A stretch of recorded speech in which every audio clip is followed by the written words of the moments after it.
Friends, எல்லாருக்கும் காலை வணக்கம். சப்பாத்தியில் நம்ம இப்போது கொத்து பரோட்டா செய்ய போகிறோம். மைதா குழந்தைங்களுக்கு ரொம்ப உடம்புக்கு கெடுதல் இல்லையா, அதனால சப்பாத்தியில் நம்ம டிஃப்ரெண்ட்டாக பசங்களுக்காக ஹெல்த்தியான ஒரு கொத்து பரோட்டா செய்ய போகிறோம். வாங்க எப்படி செய்யலாம்னு பார்க்கலாம்.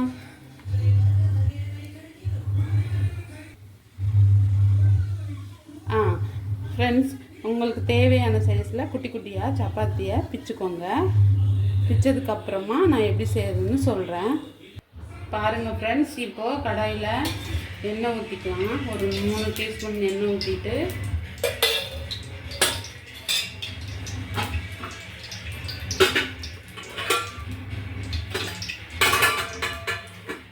கொஞ்சமாக கடுகு போட்டுக்கலாம்.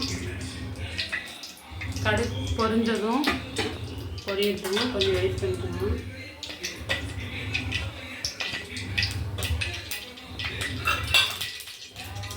கடுகு பொரிஞ்சதும் பார்த்துக்கோங்க, கொஞ்சமாக வெங்காயம், மல்லித்தழை, தக்காளி இதெல்லாம் போட்டுக்கணும். போட்டு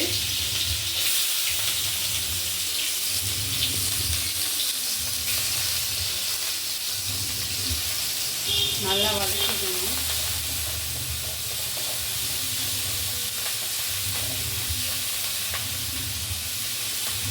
வதக்கிறதுக்கு கொஞ்சமாக உப்பு போட்டுக்கலாம்.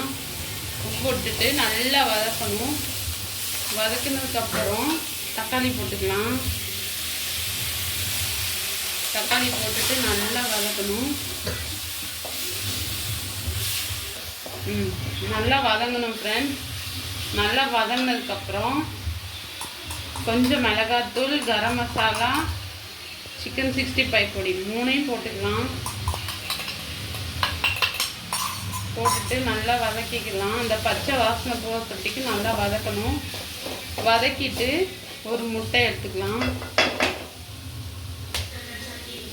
ஒரு முட்டை எடுத்து உடச்சி ஊற்றிக்கலாம்.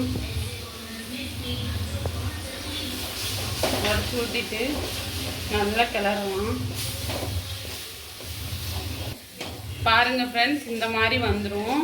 இந்த மாதிரி வந்த நேரத்தில், இந்த மாதிரி வரும்போது நம்ம பிச்சு வச்ச சப்பாத்தியை இதோட சேர்த்துக்கலாம்.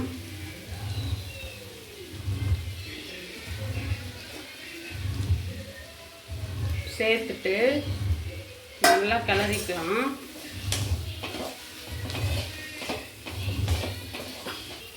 இப்போ பாருங்கள் ஃப்ரெண்ட்ஸ், இந்த மாதிரி ஸ்டேஜில் வரும்போது, இந்த மாதிரி வரும்போது ஒரு எம்டி சால்னா கொஞ்சம் இதோட சேர்த்துக்கலாம். சேர்த்துட்டு நல்லா கிளறி விட்டோம்னா, நல்லா இப்படி கிளறணும். நல்லா இப்படி கிளறினோம்னா நம்மளுக்கு சுவையான கொத்து சப்பாத்தி ரெடி ஆயிரும். இப்போது ஃபைனலாக மல்லித்தலையை தூவிட்டு இறக்கிற வேண்டியதுதான். கொத்து சப்பாத்தி ரெடி. நீங்களும் வீட்டில் இந்த மாதிரி ட்ரை பண்ணுங்கள். எங்கள் அம்மா செஞ்ச கொத்து சப்பாத்தி சூப்பராக இருக்குது. நீங்களும் வீட்டில் ட்ரை பண்ணிவிட்டு எப்படி இருக்குன்னு மறக்காமல் கமெண்ட்டில் சொல்லுங்கள்.